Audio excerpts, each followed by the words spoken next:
It is 4:00 a.m. on March 2nd, 1877.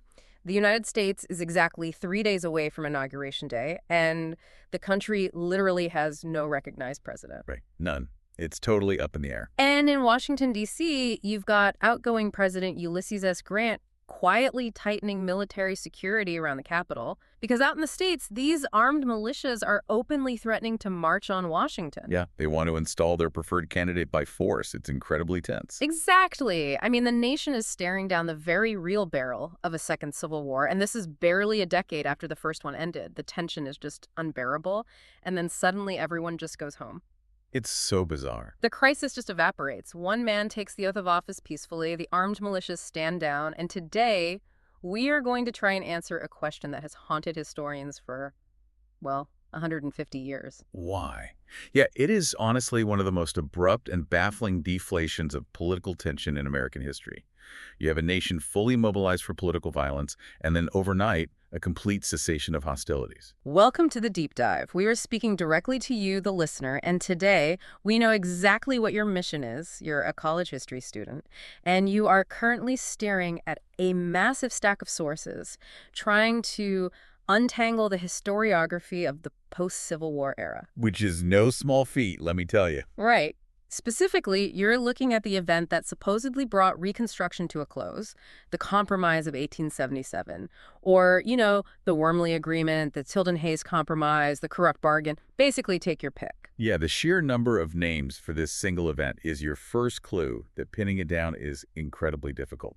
And for a history student, I mean, that is where the real analytical work begins. Absolutely. Our goal today isn't just to recite the narrative of the 1876 election. You likely have the basic timeline from your survey courses already. Our objective is to dissect how historians actually argue about the resolution of that election.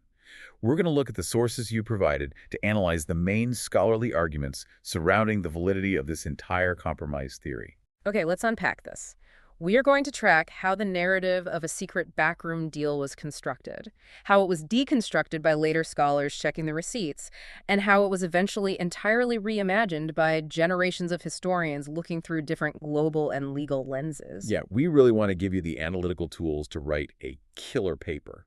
But to understand why historians have argued so fiercely over the end of this crisis, we have to understand the mechanics of the crisis itself, right? We have to go back to the election of 1876. We do. And to set the stage, it is impossible to overstate the fragility of the United States in the winter of 1876. I mean, we are 11 years out from Appomattox. Still so recent. Very recent. The southern United States is still under federal military oversight. Reconstruction is ongoing, though the political will in the North to sustain it is really waning, largely due to the economic devastation of the Panic of 1873. Right, people were just tired and broke. Exactly. And against this backdrop of racial tension and economic depression, we hit a presidential election.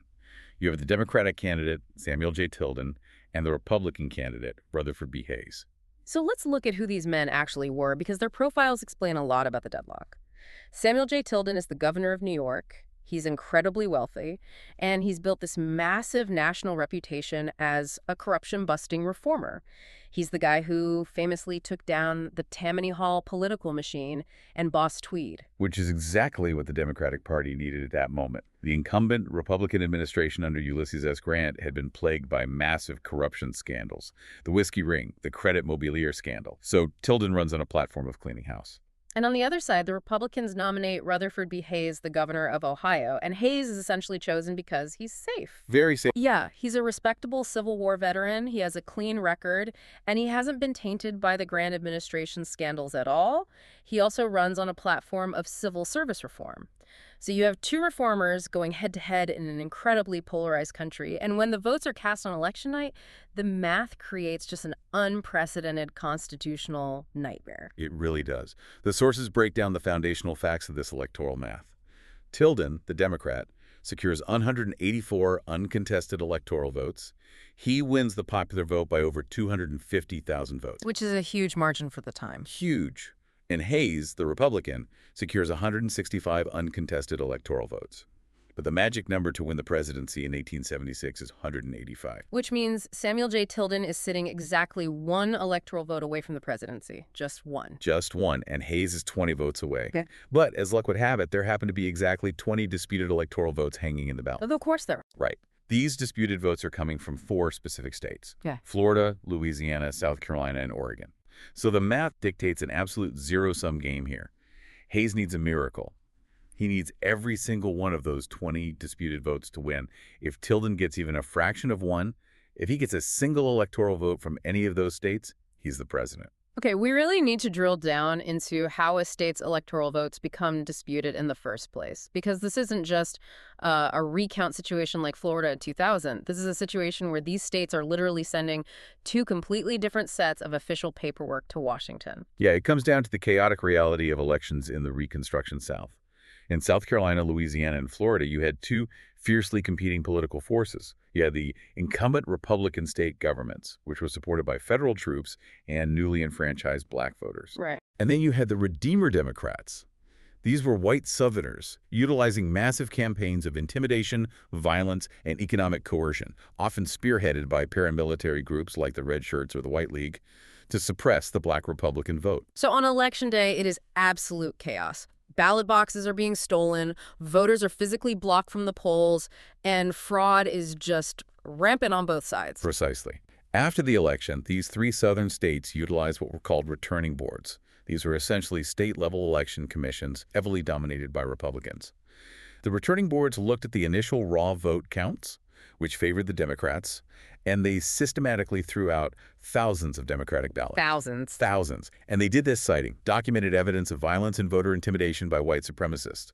By throwing out those tainted votes, the returning boards officially certified the states for Hayes. But the Democrats in those states simply refuse to accept that, right? They claim the returning boards are corrupt and are just stealing the election for the Republicans. So the Democrats hold their own unofficial meetings, draft their own electoral certificates declaring Tilden the winner, and mail those to Washington, too. Exactly. And then there is Oregon. Oregon wasn't a southern state under Reconstruction. It was a bizarre technicality. Oregon voted for Hayes, but one of the Republican electors happened to be a postmaster. Wait, a postmaster? Yes, and the U.S. Constitution strictly forbids federal office holders from serving as electors. The Democratic governor of Oregon seized on this technicality, disqualified the Republican elector, and substituted a Democratic elector in his place. Wow. So when Congress convenes to count the electoral votes, they open the envelopes from Florida, Louisiana, South Carolina, and Oregon, and they literally have dueling pieces of paper. One set says Hayes, one set says Tilden, and both claim to be the legal will of the state. And the really scary part is that the Constitution does not provide a clear, tested mechanism for how Congress is supposed to decide which envelope is the real one. Which creates a completely paralyzed federal government. To resolve the impasse, Congress is forced to invent an entirely new, ad hoc legal mechanism on the fly.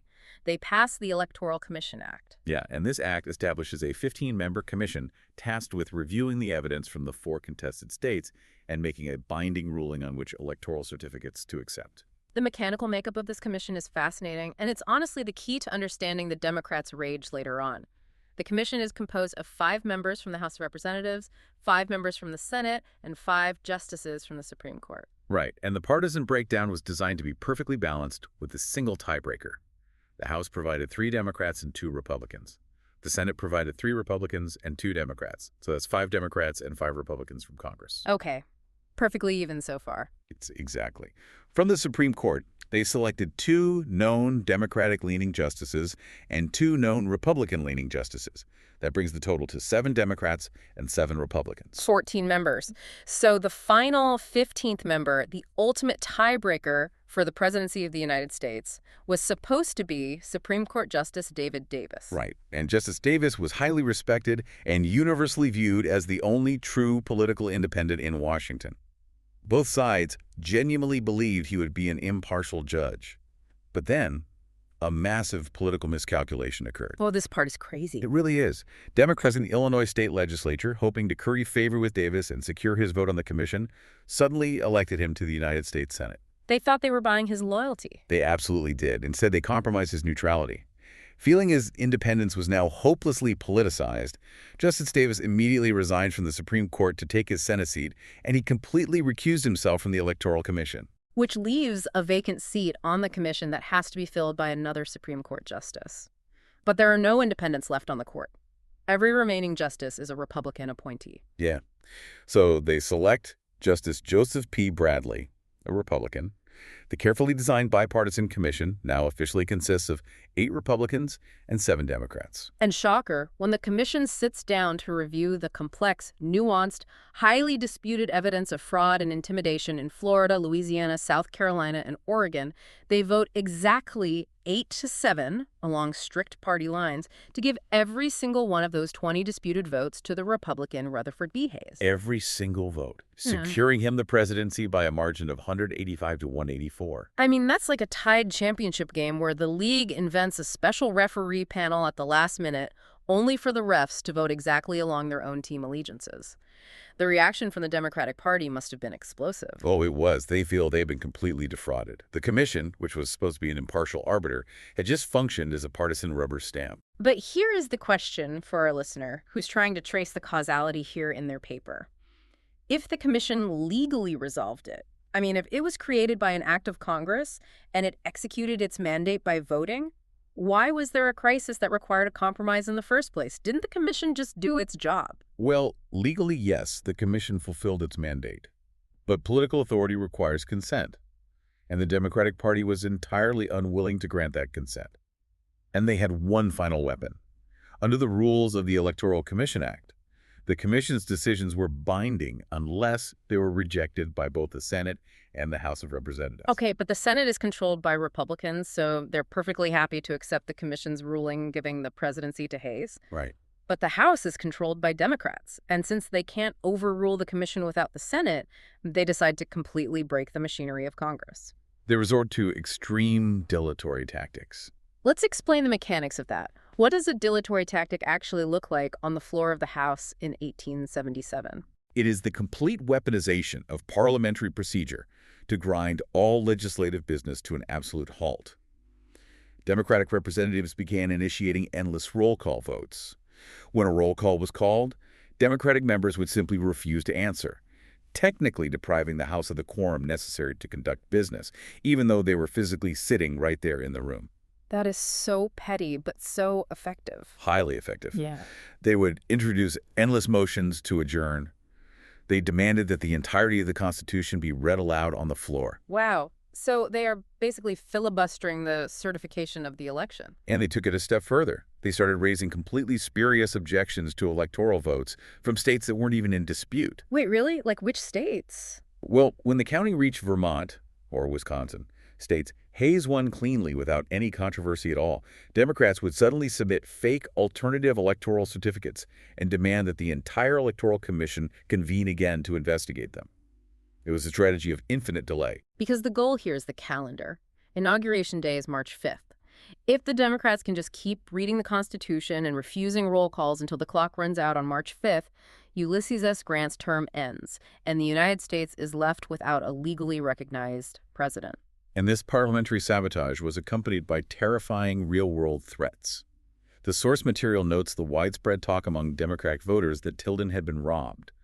Prominent Democratic newspapers were running headlines demanding Tilden or blood. Tilden or blood? Wow. Yeah, there were credible intelligence reports that armed units of Democratic supporters were preparing to physically march on Washington, D.C. to install Tilden by force. The threat of a second civil war was palpable. It's the ultimate staring contest. The Democrats have the congressional machinery locked down, the Republicans have the commission's legal ruling, and the threat of catastrophic violence is just hovering over the entire country. And then the staring contest just abruptly ends. The sources tell us that at 4:10 a.m. on March 2nd, with just 3 days left on the clock, the Democratic filibuster simply collapses. It just ends. The president pro tempore of the Senate announces that Hayes has been elected. The armed militias stand down. Hayes is inaugurated peacefully. And the sheer abruptness of this capitulation is the catalyst for the entire historiography we are analyzing today. Why did the Democrats, who had the power to push the nation into a constitutional abyss, just give up? What they get in return for handing over the presidency? Which brings us to the first major hurdle for historians, right? Section 2 of your notes, the silent era and the rumor mill. Because if you were a college student writing a paper on this today, your first instinct is to go look for the primary sources. You want to see the treaty, you want the diary entries from the politicians who brokered the deal, the secret memos detailing what was traded. And you will find absolutely nothing of the sort. Hold on, wait.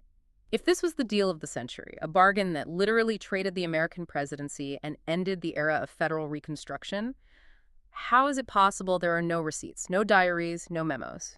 It is a profound historiographical problem known as the paucity of documentary evidence. Because the stakes were so high, essentially trading the presidency, any negotiations would have been highly, highly secret. In the immediate aftermath of 1877, there is zero contemporary documentary evidence of a negotiated compromise. None. None. If you look at the private papers of the people intimately involved, the silence is deafening. Take Abram Hewitt, who was the chairman of the Democratic National Committee and deeply involved in the crisis. His papers contain no evidence of a grand bargain. Okay, but what about the people literally taking notes in the room? Well, look at Milton H. Northrop. He was the secretary of the Select Committee that drafted the Electoral Commission Act. In 1901, he wrote a highly detailed history of the crisis. He meticulously details the debates, the tensions, the voting. But he makes absolutely no mention of a backroom negotiation that secured Hayes's presidency. So if the people in the room weren't writing about a deal, where does the narrative of a compromise even come from? It emerges from whispers, anecdotes, and logical deduction. The sources point to a highly revealing account written by a journalist and political insider named Henry Watterson. In 1913, decades after the event, Watterson published an inside history of the 1876 crisis. To illustrate the secrecy of the event, he shares a fascinating anecdote about a White House dinner party that occurred during Grover Cleveland's administration in the late 1880s. Okay, so we are already 10 years removed from the crisis at this point. Yes. Watterson describes this dinner where four unnamed, high-level political insiders from the 1876 crisis are sitting around the table. They start drinking, and they begin trying to outdo each other, bragging and dropping hints about the salacious secrets they knew about that chaotic winter. It's a political parlor game of who knows the darkest secret. But did they spill the beans? No. Watterson notes that even in that private, boastful setting, nobody actually revealed the full mechanics of how the crisis ended. Watterson himself concludes his 1913 history by stating, "The whole truth will never be known." That is incredibly frustrating for a historian. You have a massive historical pivot point, and the only evidence of a deal is guys at a dinner party hinting that they know a secret they won't share. But if that's the evidentiary baseline, how does the Compromise of 1877 become accepted historical fact? It became accepted history because nature abhors a vacuum. The lack of evidence paradoxically allowed the rumor of a bargain of 1877 to calcify into accepted history, simply because it was the most plausible way to explain human behavior. Political parties do not unilaterally surrender the presidency out of a sudden burst of patriotism, especially not in the hyper-partisan Gilded Age. Right. Southern Democrats who had spent months screaming about fraud and threatening violence, suddenly recognizing the legal authority of a Republican president requires a mechanism of explanation. Exactly. It's the logic of deduction. Mm. Observers assumed a secret deal was struck because a secret deal was the only logical framework that explained why the Democrats stopped filibustering. They assumed the lack of evidence was simply proof of how secret the negotiations had to be. So if you wake up and the streets are wet, you assume it rained, even if you didn't see the clouds. Exactly. And that reliance on plausibility over hard paper trails persisted for over 70 years. It wasn't until the mid-20th century that a historian decided to stop relying on dinner party gossip and actually attempt to build a concrete structural model of what exactly happened in those unrecorded back rooms. Which is where the historiography takes a massive leap forward. In 1951, a historian named C. Van Woodward publishes a seminal book called Reunion and Reaction, The Compromise of 1877 and the End of Reconstruction. And Woodward doesn't just analyze the event, he completely brands it. He really does. Woodward is the scholar who coined the term Compromise of 1877. By giving it that specific title, he is making a very intentional historical argument. He is elevating this messy, desperate electoral dispute to the level of the famous nation-shaping legislative compromises of the 19th century, things like the Missouri Compromise of 1820 or the Compromise of 1850. And his theory completely changes how historians look at the motivations of the people involved. Before Woodward, the assumption was always that this was a purely political fight, politicians arguing over cabinet seats and federal troops. But Woodward introduces a massively important new variable into the equation: Gilded Age economics. What's fascinating here is how Woodward shifts the focus from purely political actors to economic and industrial motivations, railroads as the real currency of power. Woodward posits that the real architects of the compromise were Northern Republican railroad barons and the emerging business elite of the New South. Let's define the New South for our listener because it's crucial to Woodward's argument. The Old South was built entirely on plantation agriculture and enslaved labor. After the Civil War, there was a movement among Southern elites, championed by figures like journalist Henry Grady, to modernize the South. They want factories, they want steel mills, and most importantly, they want railroads. They want to industrialize to compete with the North. Woodward argues that these New South industrialists and the Northern Railroad interests recognized a mutual financial opportunity in the political chaos of 1876. He posits that these businessmen bypassed the screaming politicians and met secretly at Wormley's Hotel in Washington, D.C. The famous Wormley Agreement. Right, and at this hotel they hammered out a highly specific transactional deal. Woodward doesn't just suggest a vague agreement, he itemizes it into 5 distinct points of compromise. 5 specific promises the Republicans made to the Southern Democrats in exchange for abandoning the filibuster and handing Hayes the presidency. Okay, let's break down Woodward's 5 bullet points, because if you are writing a paper, this is the structural foundation of the Standard Model of 1877. Definitely. Point number 1, the removal of all remaining U.S. military forces from the former Confederate states. By 1877, federal troops were only actively propping up Republican governments in Louisiana and South Carolina. Florida was already done. The Democrats demanded they be removed, officially ending federal Reconstruction and returning the states to home rule. Right. Point number 2, the appointment of at least one Southern Democrat to Hayes's presidential cabinet. This would give the white South a direct voice in executive patronage. And Hayes actually followed through on this. He appointed a man named David M. Key of Tennessee as Postmaster General. Point number 3 is where Woodward's economic thesis really takes hold. He argues the South demanded the construction of another transcontinental railroad using the Texas and Pacific Route, and this was intimately tied to a man named Thomas A. Scott, the powerful executive of the Pennsylvania Railroad. Woodward actually argues that Scott was the primary power broker, initiating the negotiations at Wormley's Hotel. Wait, so a railroad executive is essentially brokering the presidency of the United States? Under Woodward's model, absolutely, because building a transcontinental railroad in the 1870s required massive federal land grants and government-backed bonds.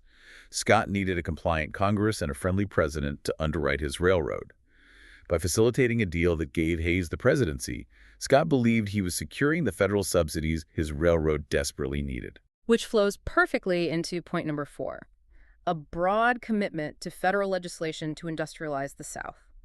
The South wanted federal money for internal improvements, dredging harbors, building bridges, repairing levees along the Mississippi River. They wanted the federal government to bankroll the New South. And finally, point number 5, the most tragic and consequential element of the bargain.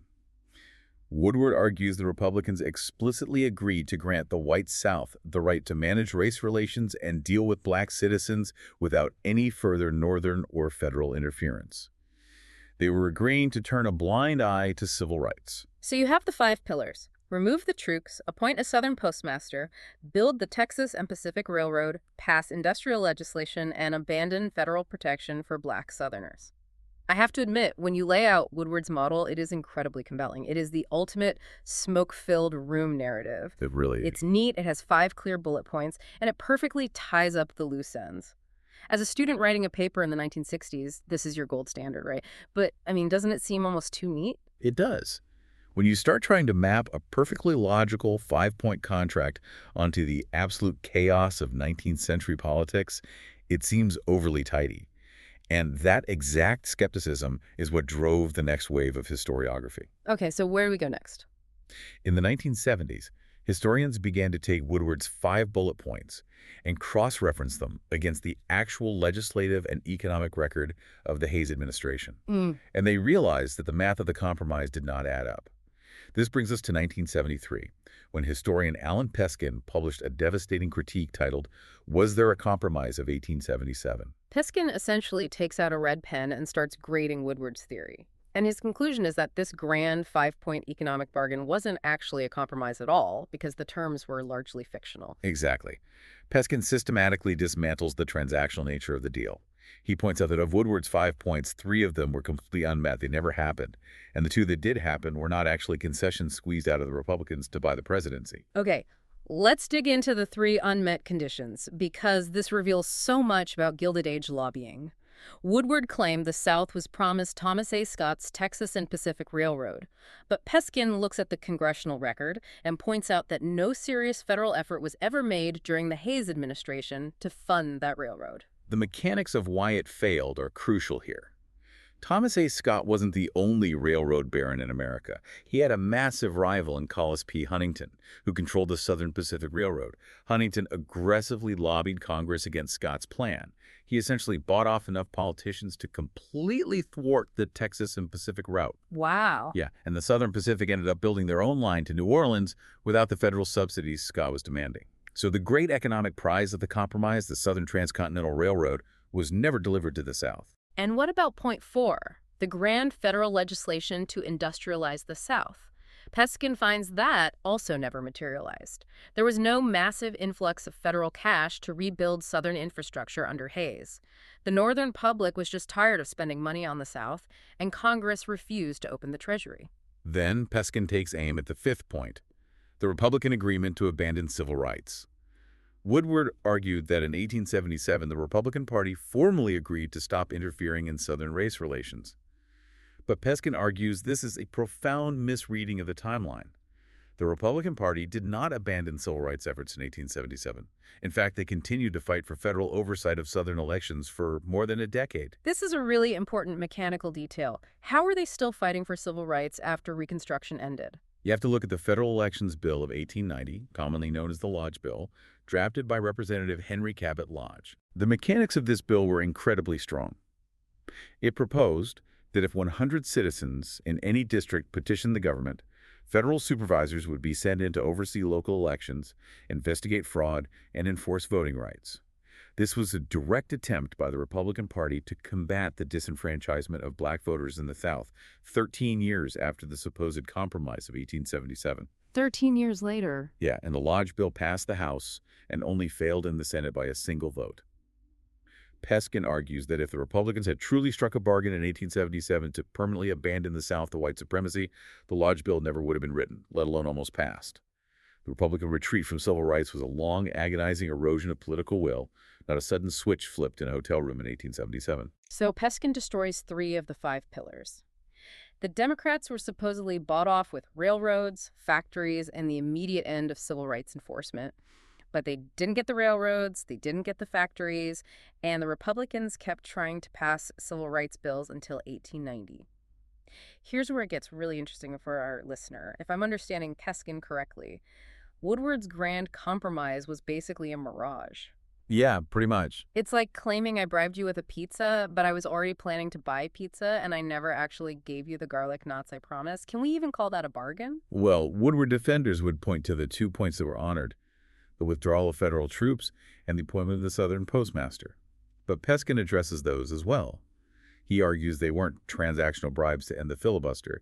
They were events that were already going to happen regardless of the crisis. How does he prove that? By looking at the public record, Rutherford B. Hayes had actually announced prior to the election, during his campaign, that he supported the restoration of home rule in the South.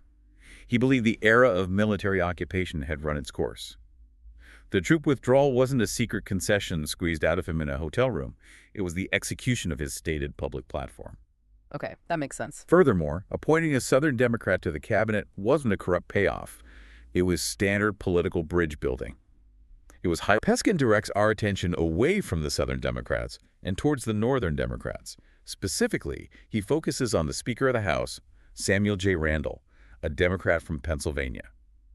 Peskin argues that Northern Democrats gained absolutely nothing from Woodward's proposed economic terms. Speaker Randall did not care if Thomas A. Scott got a railroad in Texas. Right, he's from Pennsylvania. Exactly. Randall was a political pragmatist. He realized that the Democrats had lost the legal fight. Samuel J. Tilden had no viable constitutional path to successfully challenge the Electoral Commission's findings. The filibuster wasn't a strategy to win the presidency. It was just delay for the sake of delay. And infinite delay eventually destroys the government. Precisely. Peskin argues that Speaker Randall abandoning the filibuster wasn't a quid pro quo. It wasn't, I give you the presidency, you give me a railroad. It was a pragmatic recognition of limited bargaining power. The country was exhausted, the threat of violence was becoming uncontrollable, and the Democrats simply cut their losses and allowed the legal process to conclude. So for our listeners structuring their paper, Peskin is the perfect example of historiographical revisionism. Woodward built this massive, structurally beautiful theory based on economic motivations. 20 years later, Peskin comes along with a ledger, checks the congressional and economic records, and says the structural integrity of this theory is compromised because the events simply didn't play out the way the theory demands. Peskin systematically dismantled the quid pro quo nature of the event. He really did. And if Peskin proved the specific terms of the deal were largely hollow, the next evolution in the historiography stepped in to argue that the mechanism of the deal was legally irrelevant entirely. Oh, wow. Yeah. This brings us to 1980 and the work of constitutional historian Michael S. Benedict. Benedict takes a completely different analytical approach. He isn't interested in tracking railroad subsidies or cabinet appointments. He looks at the constitutional framework of the United States. He accepts that, sure, an informal agreement, handshakes, and backroom talks probably happened at Wormley's Hotel, politicians talk, but he completely strips the compromise of 1877 of its mythical, nation-altering status. Benedict forces us to evaluate what the word compromise actually means in a historical legal context. If we connect this to the bigger picture, think about the compromises Woodward compared 1877 to, the Missouri Compromise of 1820, the Compromise of 1850, or even 1824 and 1861. What did those events actually entail? Well, they were pieces of legislation. They had a text, they were debated on the floor of Congress, they were subjected to a roll call vote, and they were signed into law by the president. They had binding constitutional weight. Exactly. They altered the legal landscape of the nation. The Compromise of 1877. Benedict points out that it had absolutely no legal effect. There was no treaty. There was no legislation passed at Wormley's Hotel. The informal agreements made by businessmen and politicians in a private room had zero binding power on the United States government. So how does Benedict explain Hayes becoming president? He points to the actual documented constitutional mechanics. In formal legal terms, the election of 1876 was decided by the official vote of Congress to accept the recommendations of the Electoral Commission. That is the only mechanism that mattered. Congress passed a law creating the 15-member commission. The commission reviewed the evidence and voted 8-7. Congress then tabulated those votes. That is the legal reality of how Hayes became president. But what about the filibuster? The hotel meeting supposedly ended the filibuster, which allowed the legal counting to finish. Benedict diminishes the institutional threat of the filibuster. He notes that the dilatory tactics in the House were largely a chaotic protest by a faction of angry Democrats, and they were happening against the wishes of the Democratic leadership, like Speaker Randall. Oh, so they didn't even have full party support. Right. Benedict argues that the filibuster was already running out of steam. There were already sufficient votes in Congress to push the commission's findings through. The threat of the filibuster was overblown. It was noisy political theater, not a legitimate institutional roadblock that required a grand historical compromise to overcome. So what does this all mean for our listener? If they are writing a history paper, they need to distinguish between informal political appeasement and actual legal compromise. Benedict is telling you to separate the political theater from the actual constitutional machinery. The informal backroom talk didn't make Hayes president. The legal framework of the Electoral Commission Act did. It's a powerful argument for prioritizing institutions over backroom drama. But history doesn't stop evolving. As we move into the 21st century, the historiographical lens shifts yet again. Historians grew frustrated with debating the minutiae of railroad legislation and constitutional counting procedures. They realized that by focusing so heavily on Washington, D.C., previous historians had missed the profound psychological terror that actually drove the crisis. Which brings us to 2012, and a historian named Greg Downs who published a wildly influential piece called The Mexicanization of American Politics. This is where the historiography goes global, and it is fascinating. Downs looks at Woodward, Peskin, and Benedict, and essentially argues that they are all suffering from American tunnel vision. They are treating 1876 like a normal, albeit highly disputed, democratic election. They are analyzing it through the framework of a stable republic. Downs argues that to understand the absolute panic of 1876, you cannot just look at the Electoral College. You have to look at how Americans viewed the rest of the world, and specifically what was happening south of the border in Latin America. This concept of Mexicanization is the key. Downs frames the event not as a tidy negotiated compromise, but as a desperate attempt at state stabilization in an era of state fragility. To understand this, you have to look at what American newspapers were actually reporting on in the 1870s regarding the Mexican Republic.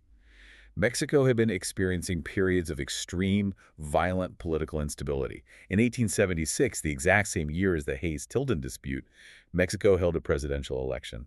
The incumbent, Sebastián Lerdo de Tejada, claimed victory, but a military leader named Porfirio Diaz claimed the election was fraudulent. Sound familiar? Very. But Diaz didn't file a lawsuit. He initiated the Plan of Tuxtepec, launched a military rebellion, and physically marched his army on Mexico City. So you literally have a situation in Mexico where an election dispute results in two men claiming to be the legitimate president, backed by armed factions fighting it out in the streets. Yes.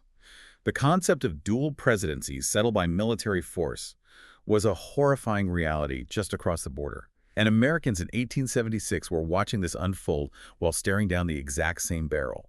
They just survived a horrific civil war that killed hundreds of thousands of men. Now they have two men, Hayes and Tilden, both with claims to the presidency. They have returning boards throwing out votes. They have armed Democratic militias threatening to march on Washington.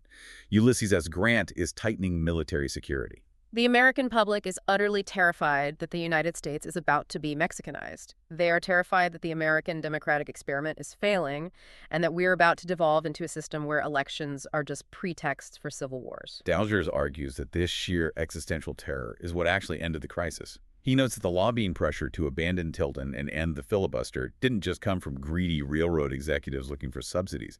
The pressure came from prominent, dedicated Tilden supporters themselves. Like who? Men like Charles Francis Adams Sr. and Alexander Stephens. These were men who desperately wanted a Democratic victory. But they feared a collapse of the state more than they wanted Tilden in the White House. They were terrified that pushing the dispute past Inauguration Day would lead to dual presidencies, which would instantly ignite a second civil war.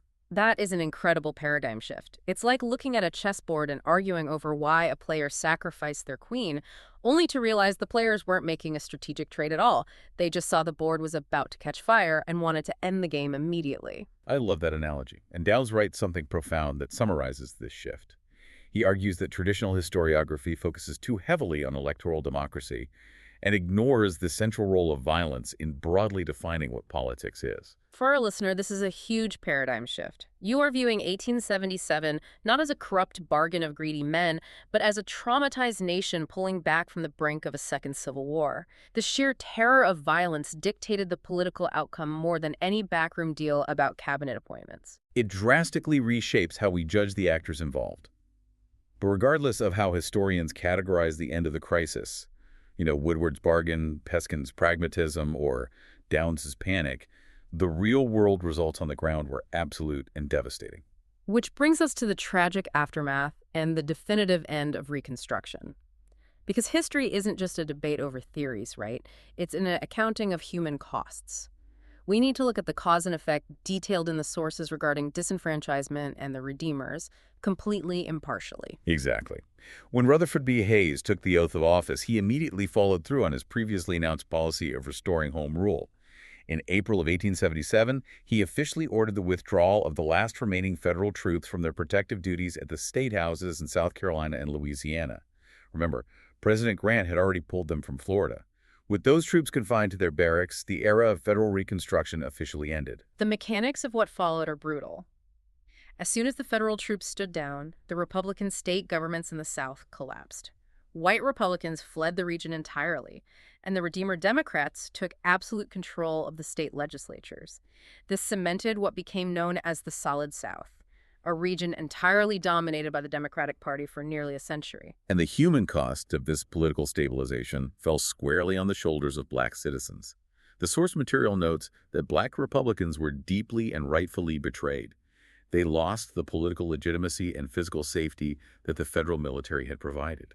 Now, it's important to note for historical nuance that the total disenfranchisement of black Southerners wasn't instantaneous. Right. It wasn't a switch that flipped in 1877 and suddenly everyone lost their rights the next morning. It was a systematic grinding process. Until the very end of the 19th century, some black Republicans continued to hold local offices.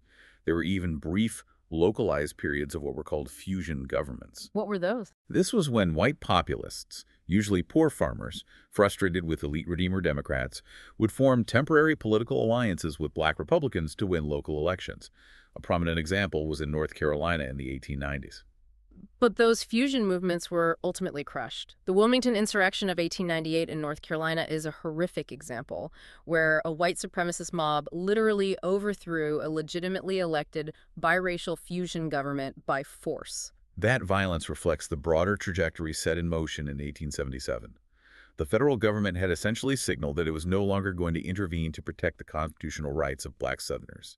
And by the early 1900s, the Redeemer Democrats had completely rewritten their state constitutions. Through a combination of explicitly discriminatory legal mechanisms, like poll taxes, literacy tests, and grandfather clauses, combined with extrajudicial violence, African Americans were effectively disenfranchised across the South. This raises what is perhaps the most profound question of the entire historiography. How do we, as students of history, weigh the avoidance of a national political crisis against the catastrophic sacrifice of civil rights for millions of citizens? If Greg Downs is right, and the nation abandoned Tilden to avoid a chaotic collapse, the price of that stabilization was Jim Crow. And this raises an important question. How do we look at the legacy of that stabilization stretching into the 20th century? Fast forward to 1948, President Harry Truman proposed the first comprehensive presidential civil rights act in American history. It included federal anti-lynching provisions, voter rights protections, and the elimination of segregation in interstate travel. And the historian Taylor Branch describes Truman's 1948 proposal with a fascinating phrase. He calls it a repeal of 1877. A repeal of 1877. Think about the gravity of that statement. It took over 70 years for the executive branch to even attempt to reassert the constitutional protections that were abandoned in the wake of the Hayes-Tilden election. Okay, let's bring this all together for your paper. You now have a comprehensive roadmap of how historians have argued over this pivotal moment. You started in the silent era, realizing that a lack of documentary evidence birthed a plausible rumor. You moved to Woodward, who built the standard model of a grand economic bargain at Wormley's Hotel. Then you journeyed into the 1970s with Alan Peskin, who brought out the Congressional Ledger and proved the terms of Woodward's deal were hollow, suggesting that pragmatic politics ended the crisis. Right. Then Michael Benedict shifted your focus to legal realities, demonstrating that the Electoral Commission Act was the true constitutional mechanism. And finally, Greg Downs suggested that the crisis was resolved by a traumatized nation terrified of descending into Mexicanization. This historiography is a masterclass in how this study of history is never static. Exactly. I want to leave you with one final thought to mull over as you begin outlining your paper. The debate over 1877 teaches us that history is rarely a closed case. But consider this. If the exact nature of the agreement that decided a U.S. presidency and fundamentally altered the rights of millions of citizens can still be debated 150 years later, what informal agreements are shaping our world today that future historians will struggle to prove? In our era of encrypted messaging and vanishing emails, what deals are being struck today that we won't know about for a century? That is a brilliant and genuinely unsettling point. The paper trails aren't getting clearer, they're just getting better at disappearing. To our listener, thank you for sharing your stack of sources with us, and we hope this helps you crush that historiography paper. Keep digging, keep questioning, and we'll see you on the next deep dive.